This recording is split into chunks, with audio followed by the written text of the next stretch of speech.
This project, which is being managed by Jason Condon out of Charles Sturt University, is essentially assessing the mechanisms of action for ameliorating soil constraints, and in particular subsoil constraints.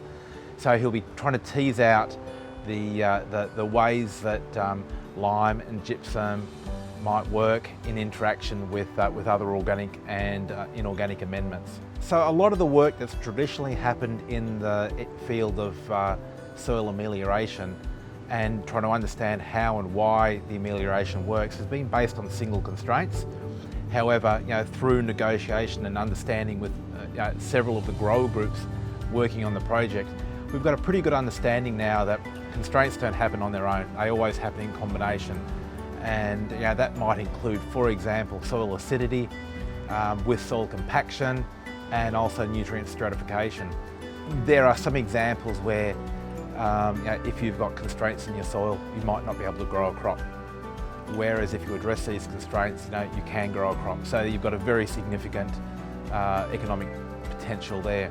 More typically, we might see 20 or 30 or 40% increase in crop productivity by addressing these constraints.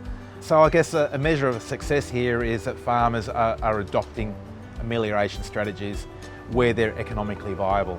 And again, the project really is around trying to develop the most cost-effective strategies to develop high-performing soils.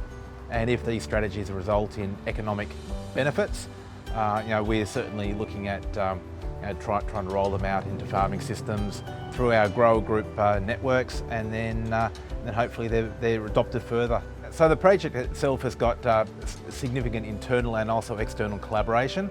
So importantly, it's being led out of Charles Sturt University with AgVic on board, with New South Wales DPI assisting, and it's got 6 grower groups who are very important components in assisting in identifying the key constraints and how adoptable these amelioration options would be.